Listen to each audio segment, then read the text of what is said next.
Another year, another list. Well, that is basically all uploaded last year. Whoops.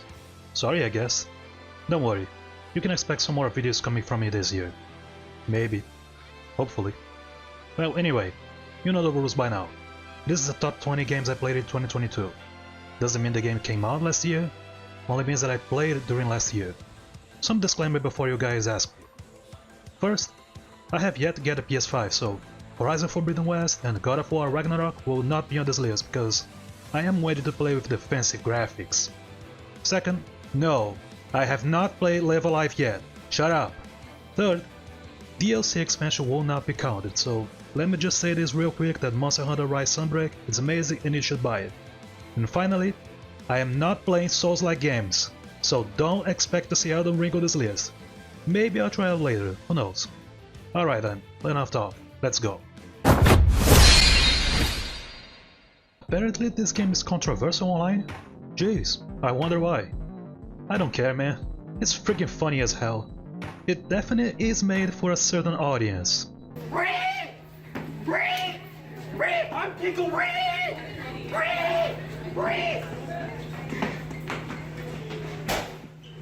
I do agree that some jokes kinda get dragged a bit too far. Like, yeah, we get it. That is a reference to a video game. You made a reference. Good job. Move on. More often than not, I find myself still laughing out loud at some of the interactions. And these guns talk all the time. Like Jesus, they went all out with the voice acting. And that game title, High on Life, genius. The story is about this alien race that invades Earth and starts smoking humans as if they were drugs. Get it? High on life. Get it? Because high is usually used for drugs. Wow, I'm sounding like the guns in the game now. The gameplay is like Doom game with some light Metroidvania elements. Story progression is pretty linear, but you can freely explore the maps anytime and discover collectibles and secrets. It is the perfect Game Pass game. And it's just enough to hear that reaction from you, and you end up enjoying it. Give it a shot, you may like it.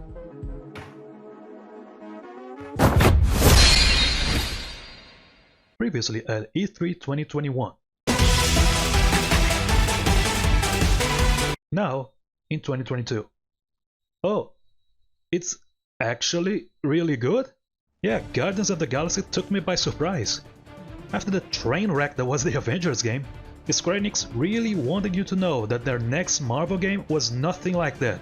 So much so that they dedicated over 20 minutes of their E3 show to this game. Like geez, talk about overkill. But damn, I get it now. Because this is legit one of the best Marvel games out there. Sure, it ends Spider-Man PS4, but it's up there for me. It understands the source material, it has a pretty fun gameplay, and it has some light player choice sometimes. Nothing like super drastic that completely changes the story, but enough that makes you go, oh yeah, I did that. The soundtrack is pretty nice as well. They even have freaking Rickroll in this. Klonoa is back, baby! I'm loving the classic game revivals we're getting these last few years. We got Monkey Ball, Pac-Man World, Klonoa, hell, we might even get Gex back! Oh, I love Gex! I remember playing the first Klonoa game back on the PS1. You could say it was kinda the game that kickstarted my whole love for 2D sprites in 3D environments. And for that reason, I kinda disappointed that they didn't go with that style and instead went with the more Wii remake. But I get it why, but still. More 2D sprites and 3D environments! So, what is Klonoa? It's a bit like Kirby and Yoshi's Island. It's a 2D platformer where your main attack is grabbing enemies and throwing them at other enemies including the background and foreground. You can also use them as a second jump, and they like doing some light puzzles with that mechanic. Nothing like super challenging, but still neat. If you want a real challenge, you crank that difficulty slider all the way up and watch this happy little platformer become the bane of your existence. I've never played a sequel, but wow, it's even better than the first one. It builds upon the mechanics on the first game and even has genuine emotional story, which is complemented by the adorable voice. I am so glad they brought that back. Klonoa did not need to speak English.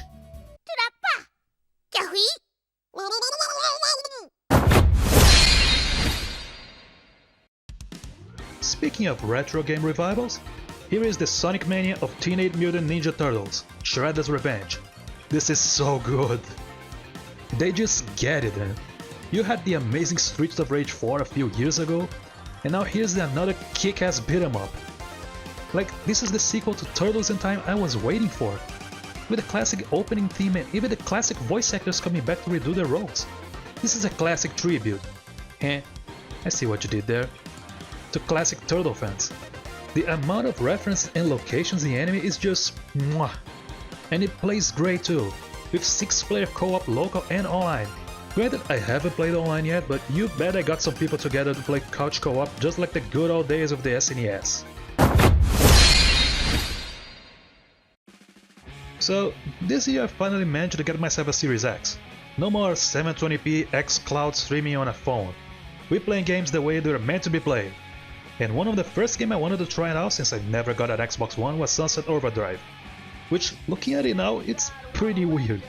Those are the same developers as Ratchet & Clank and Spider-Man PS4, and are now fully owned by Sony. I guess it's not as weird as Microsoft potentially owning Crash and Spyro, or Sony owning the developers of Halo? Man, video games, am I right? So anyway, Sunset Overdrive. This game is a blast. It takes the whole zombie survival thing and just makes it... What is the word to describe it? Oh yeah. This is so 90s, it's ridiculous. So the plot is this weird new soda turns everyone who drinks it into a zombie. And instead of trying to fix the problem, they decide to lock the whole city with a literal invisible wall. Yeah, they call it that. So it's up to a janitor to kill everything using the most ridiculous weapons you can imagine. And the movement is so fun. You can grind on electric cables, you can bounce on cars, or even shoot fireballs. I'm not really sure about the reception back when it came out, but I feel not a lot of people talk about this game nowadays. This needs to be fixed. It's super fun. You can see the Ratchet & Clank inspiration with the constant crazy weapon switching, and even what will become the awesome movement from Spider-Man PS4. Give it a shot if you can. A last minute addition to the list since it came out in December, but there was no way I would leave this game out of the list. It's freaking Sports Story, baby! The highly anticipated and highly delayed sequel to the amazing Golf Story. And now, not only you have a golf RPG, but you also have tennis, soccer, volleyball, BMX, and whatever else they decide to throw at you. And Nintendo is out there releasing incomplete sports games at full price. While golf is still the star of the show here, the other sports also shine with their own storylines. It is a bit more jank than Golf Story, but so maybe it needed a few more months in the oven. But I can understand given the sheer scope of the game and the small dev team, and the patches are coming to fix the issues. Still, don't skip on it, it's basically Golf Story, which is still one of the best indie games on the Switch, but even more of everything. I'm gonna be honest, this was a hard game to place on this list. Initially it was going to be like 19th place, but then I kept playing and playing and unlocking more and more stuff that eventually I needed to put a stop or else I wouldn't be able to settle on a spot for it. Because oh my god, this game is addictive as hell. Like, you look at it from the outside and go, this looks like shit, but then you pick it up and go, this looks like shit.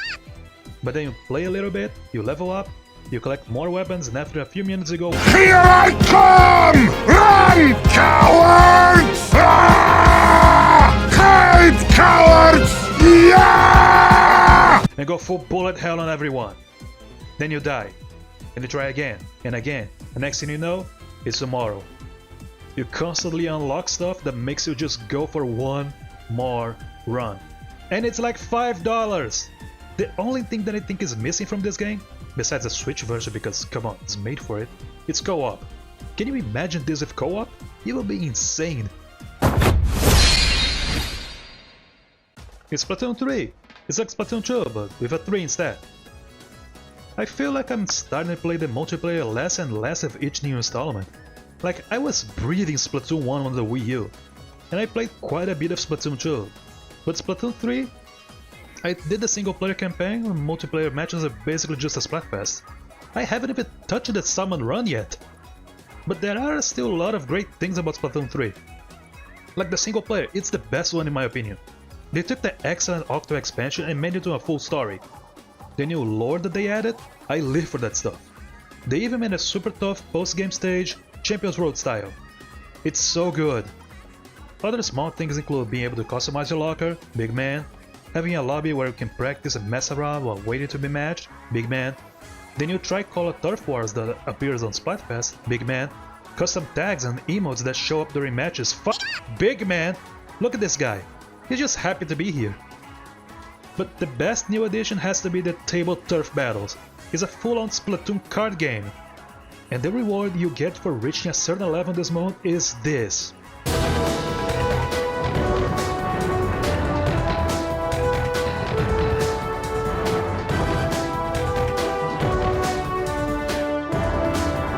Best game, 10 out of 10. We'll trust the harder the cards again. So I'm going to cheat a little bit for displacement, because these two games are pretty similar but also different. And I like them both equally, but for completely opposite reasons. Those are Pokemon Legends Arceus and Pokemon Scarlet and Violet.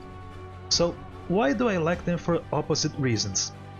Well, both games represent the two directions that I wanted Pokemon to go for a long time. Like, on one hand, I would like Pokemon to try doing a more traditional RPG story with a bigger focus on its characters, have strong Pokemon as traditional boss battles instead of the gyms, and just be more challenging overall. But on the other hand, I would also like Pokemon to go full open world, where you're free to explore, do gyms out of order, and just enjoy catching and raising Pokemon. Granted, neither of these two games do these ideas particularly well. We all saw the absolute jank that is Scarlet and Violet glitches, but the potential is right there! I'm not completely sure yet if I should make a full video about the state of Pokemon to go more in depth, but what I'm going to say here is this. Game Freak needs more time. I don't care about the whole merchandise stuff or whatever, figure it out. Because I've never felt this excited for the future of Pokemon than with these two games. You have Gold here. Pokemon used to be my favorite franchise. So let's just talk about these two games real quick. Scarlet and Violet are the new generation games. They're fully open world, meaning you can go anywhere you want right away and do any gym battle in any order. Alongside the traditional 8 gyms and Elite Four, there are also 2 more storylines that you can also do it in any order. One where you fight the evil Team Star, and another one where you must fight 5 Titan Pokemon in order to get rare herbs to create a sandwich to give to your weird looking bike lizard. Legends Arceus meanwhile has you being isekai to a past version of Sinnoh, where Pokemon will literally kill you. The battle system received a major overhaul, where for the first time in the franchise you have Turn Order, and it's genuinely challenging. A fast Pokemon can take 3 turns at once and just sweep your whole team if you're not careful. Sucks that there aren't many trainers with multiple Pokemon because everyone is just a goddamn chicken and can catch Pokemon. But that post game though, that's the good stuff. Now, if future games manage to combine the battle mechanics from Legends with the open world of Gen 9, we're gonna have something special here. Hopefully with less jank.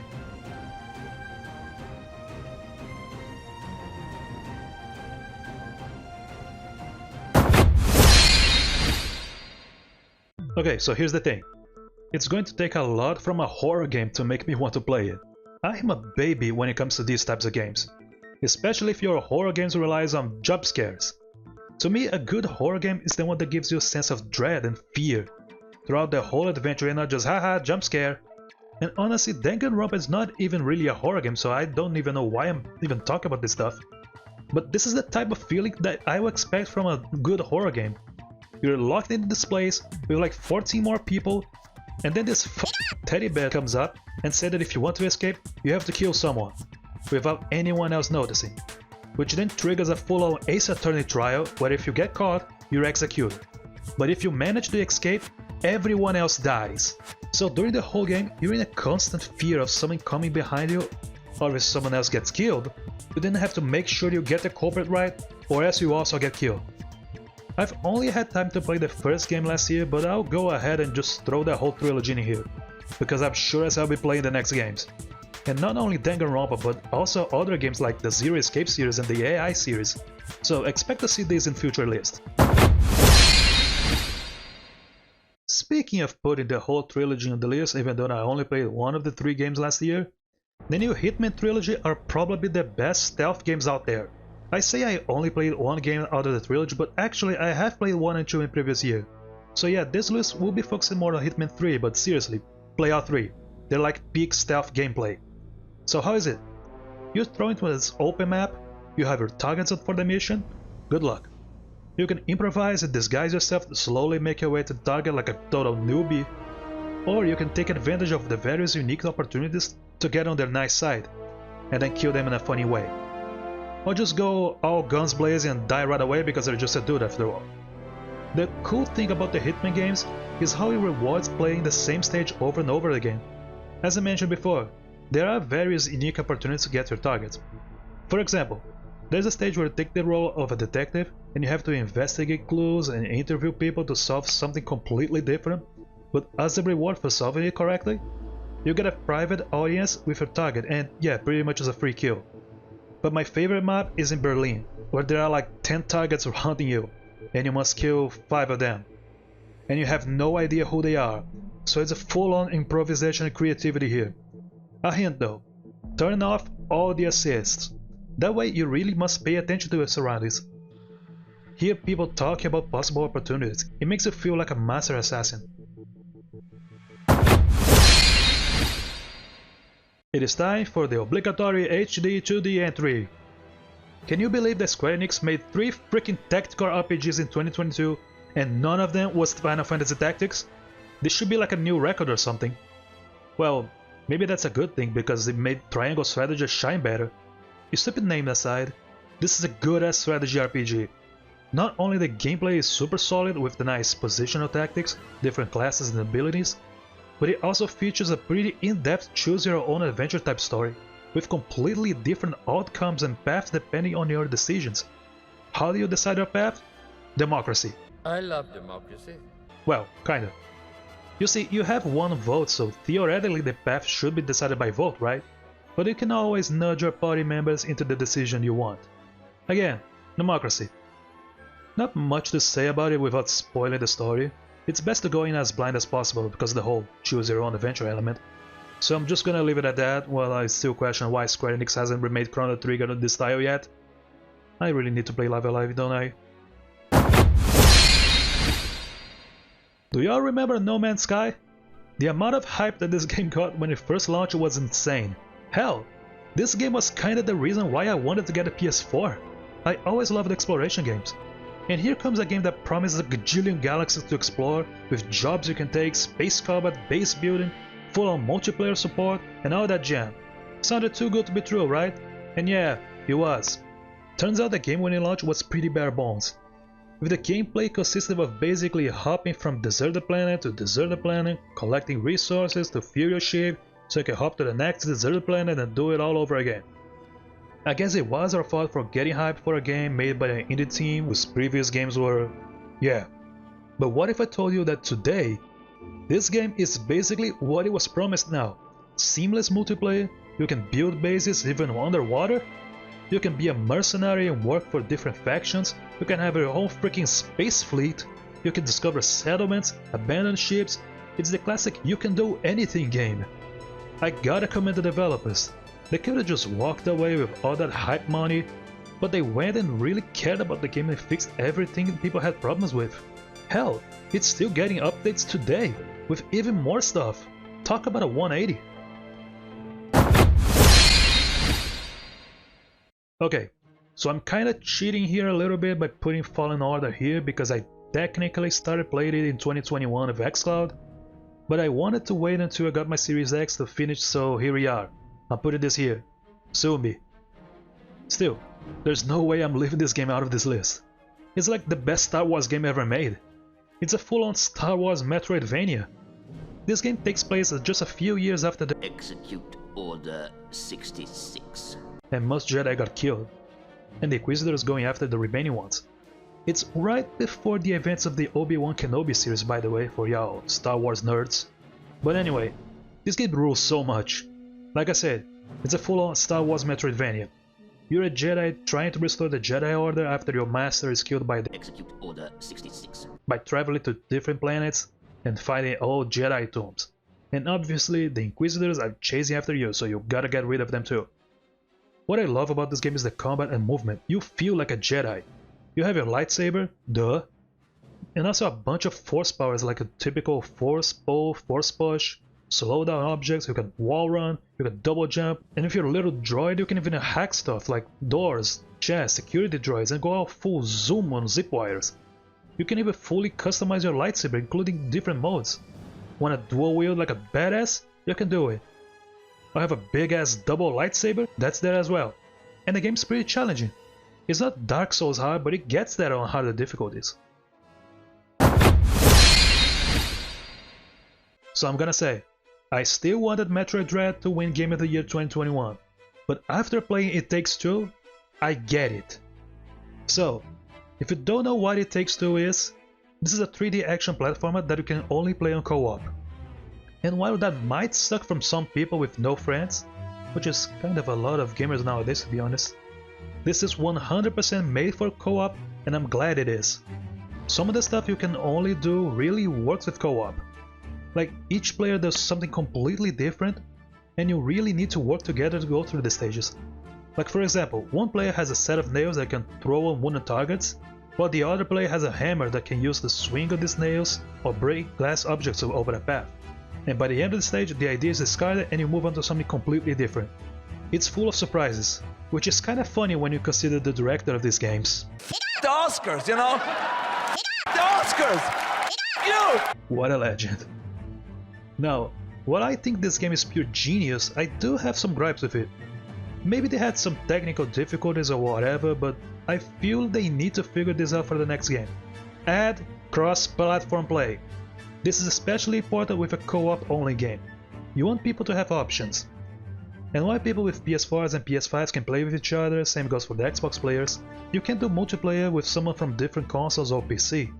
They do have an excellent guest pass where only one of your friends needs the game to play, but please, add cross-platform play. More people need to play this. Again, it could be a technical limitation thing, just throwing that out there. Confession time. I have never played Portal. Yeah, I know, blasphemy. So, I can now finally say that Portal 2 is a f***ing masterpiece. Portal 1 is great too, but holy shit, this is how you make a sequel. I'm gonna put both games here since, well, I did play both of them last year on Switch. Amazing port by the way, 60 FPS gyro support, easily the best console version of Portal. Even has HD Rumble. You know I like HD Rumble. So, Portal 1, genius. The portal gun is like the greatest game mechanic ever made, and every game should have a portal gun. The writing is also pure genius, with GLaDOS speaking with you all the time. The game is pretty short and it feels more like a tech demo of what it could be. Portal 2 is what it could be. Here's a sequel that takes everything that was established in the first game and makes it like 10 times better. Every single thing. The puzzles are bigger, you have more tools at your disposal, the writing is even better. Ridley is like one of the funniest characters ever made. The game is way bigger. And why is Valve allergic to the number 3? Come on Gaben, do it for us!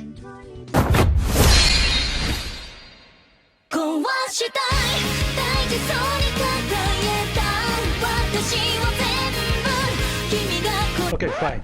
I guess I should start explaining why I like the Tales series so much.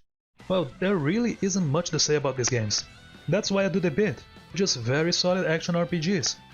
Good characters, good story, good gameplay. It's a full package that sometimes can last you close to 100 hours. Arise just continues the trend. Now with fancier graphics and more importantly a combat system that is just so good.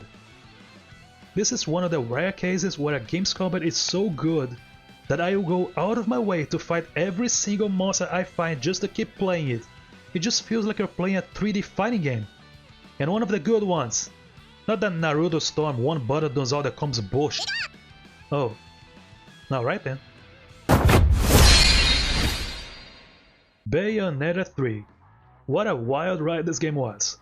Even back when it was first announced, so many theories from that initial reveal trailer, the complete silence for years, the controversies, all the way to the game itself. So, my opinion on it? Well, it's number 3 on this list, so of course I liked it, duh. You wonder how crazy they could have made the game after the amazing Bayonetta 2?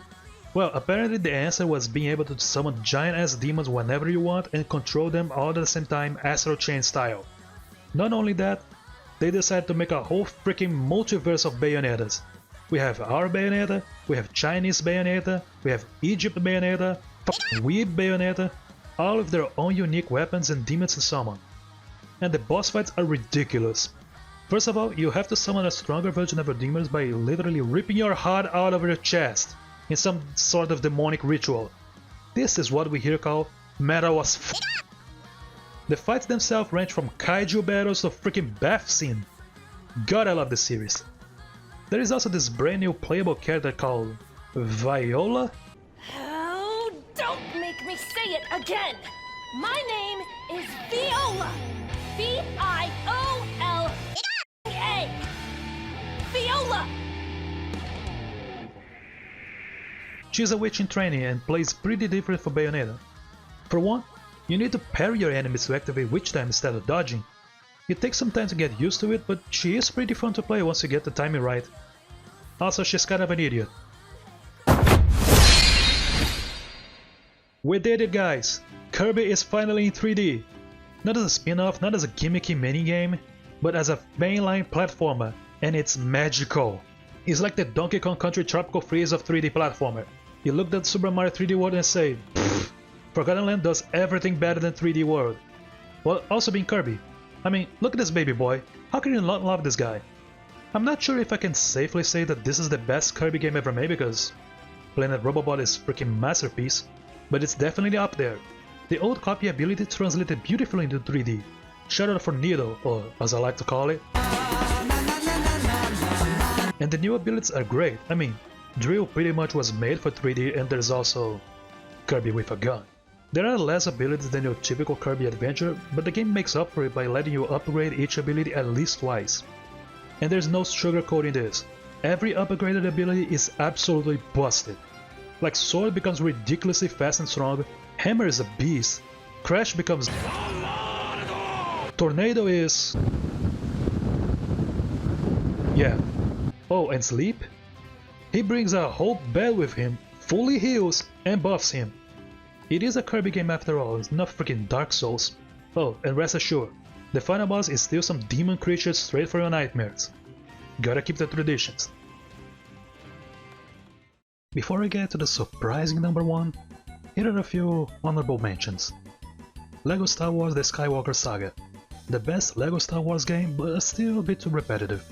Rune Factory 5.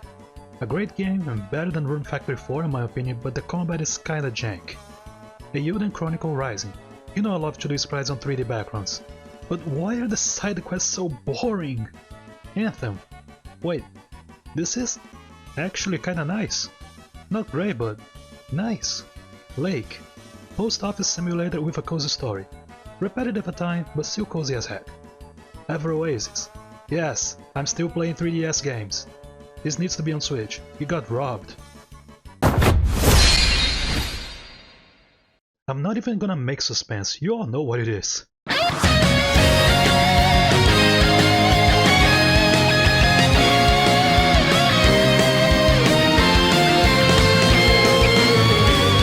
Come on, that was so obvious. Anyone who knows me knew I would have Xenoblade Chronicles 3 in first place, right? Well, if you don't know me then, too bad. Now you're gonna have to hear me fanboy about absolute peak fiction for 3 minutes non-stop. So, let me get this out of the way first.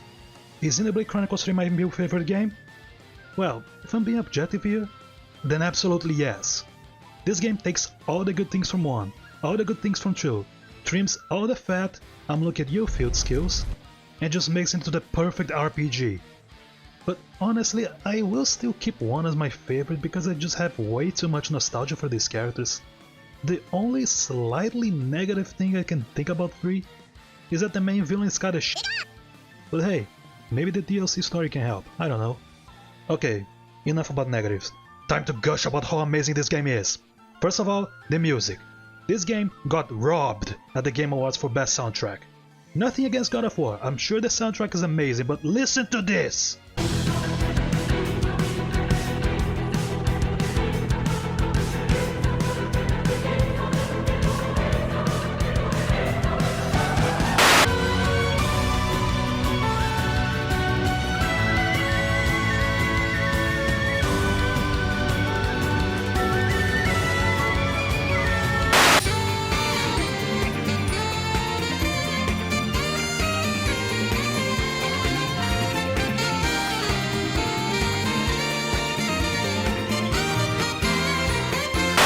composer had no need to go this hard.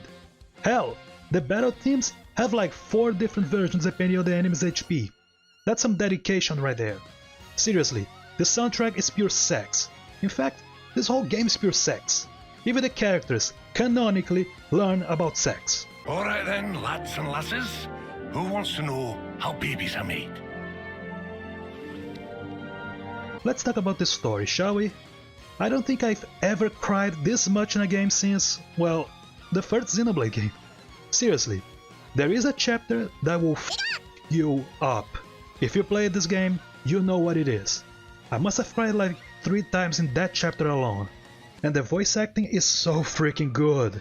They even went and did the lip sync from the English voices so you don't get that awkward lip sync from Xenoblade 2. Another thing I love about this game is the totally ridiculous swearing they have. They don't say sh, they say spark. And some other hilarious ones like You muppet! I was talking about before, you spoon. Sorry, who are you calling a spoon? that's pure gold, I tell you. What else? Oh yeah, the class system. This is the blade system from 2 done right. There's no gacha crap in this.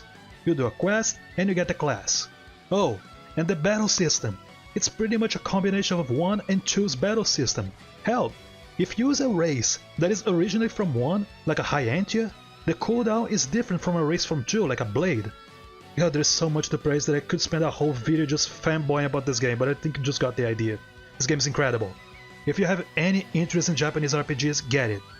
You don't really need to play the previous game, but I do recommend playing 1 and 2 first, so you can get all the references. I'm just happy that this series is finally getting the recognition it deserves. It got nominated for Game of the Year at the Game Awards and everything. I'm JV, and